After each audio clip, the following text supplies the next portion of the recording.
Hi hello ಎಲ್ಲರಿಗೂ ನಮಸ್ಕಾರ. ನಾನಿವತ್ತು ನಿಮಗೆ ಆಲೂಗೆಡ್ಡೆ ಹುಳಿ ಪಲ್ಯ ಮಾಡೋದನ್ನು ತೋರಿಸ್ಕೊಡ್ತೀನಿ, ಬನ್ನಿ ನೋಡೋಣ. ಮೊದಲನೇದಾಗಿ ಆಲೂಗಡ್ಡೆ, ಕರಿಬೇವು, ಸಾಸಿವೆ, ಅರಿಶಿಣ, ಇದ್ರ ಜೊತೆ ಮೆಣಸಿನ್ಕಾಯಿನ ಕಟ್ ಮಾಡಿ ಇಟ್ಕೊಂಡಿದ್ದೀನಿ. ಬೆಳ್ಳುಳ್ಳಿ ತಗೋಬೇಕು, ಕಾಯಿ ತಗೊಂಡಿದ್ದೀನಿ, ಹುಣಸೆ ಹಣ್ಣನ್ನು ನೆನೆಹಾಕಿ ಇಟ್ಟಿದ್ದೀನಿ ನೀರಲ್ಲಿ. ಆಲೂಗಡ್ಡೆನ ಈ ಥರ ಚಿಕ್ಕದಾಗಿ ಕಟ್ ಮಾಡಿ ಇಟ್ಕೋಬೇಕು. ಈ ಆಲೂಗಡ್ಡೆನ ಚೆನ್ನಾಗಿ ತೊಳೆದು ಇಟ್ಕೋಬೇಕು. ಆಲೂಗಡ್ಡೆನ 2-3 ಸರಿ ತೊಳೆದು ಇಟ್ಕೊಳ್ಳಿ. ಕುಕ್ಕರ್ನ ಗ್ಯಾಸ್ ಮೇಲೆ ಇಟ್ಬಿಟ್ಟು ಇದಕ್ಕೆ ಎಣ್ಣೆನ ಹಾಕಿ, ಎಣ್ಣೆ ಸ್ವಲ್ಪ ಜಾಸ್ತಿನೇ ಹಾಕಿ, ಯಾಕೆಂದರೆ ಇದು ಆಲೂಗಡ್ಡೆ ಎಣ್ಣೆಲೇ ಬಾಡಬೇಕು.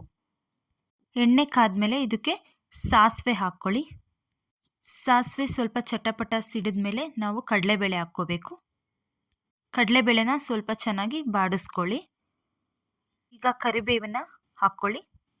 ಕರಿಬೇವಿನ ಸೊಪ್ಪು ಬಾಡಿದ ಮೇಲೆ ಇದಕ್ಕೆ ನಾವು ಬೆಳ್ಳುಳ್ಳಿನ ಹಾಕ್ಕೊಳ್ಬೇಕು. ಬೆಳ್ಳುಳ್ಳಿ ಬಾಡಿದ ಮೇಲೆ ಇದ್ರ ಜೊತೆ ನಾವು ಮೆಣಸಿನ್ಕಾಯಿನ ಹಾಕ್ಕೊಳ್ಬೇಕು. ಮೆಣಸಿನ್ಕಾಯಿ ಹಾಕಿ ಸ್ವಲ್ಪ ಚೆನ್ನಾಗಿ ಫ್ರೈ ಮಾಡಬೇಕು.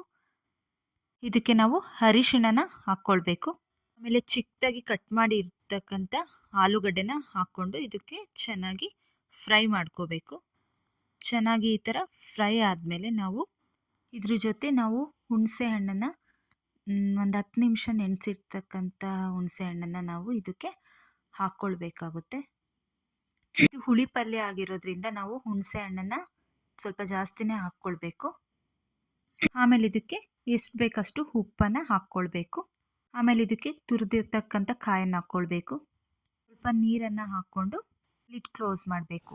2 ವಿಷಲ್ ಹಾಕಿಸ್ಕೊಂಡ್ರೆ ಸಾಕಾಗುತ್ತೆ. ನೋಡಿ, ಆಲೂಗಡ್ಡೆ ಹುಳಿ ಪಲ್ಯ ರೆಡಿ. ನಾನು ಇದನ್ನು ರೊಟ್ಟಿ ಜೊತೆ ಮಾಡ್ಕೊಂಡಿದ್ದೀನಿ. Thank you all. ಲೈಕ್ ಮಾಡಿ, ಶೇರ್ ಮಾಡಿ, ಸಬ್ಸ್ಕ್ರೈಬ್ ಆಗಿ.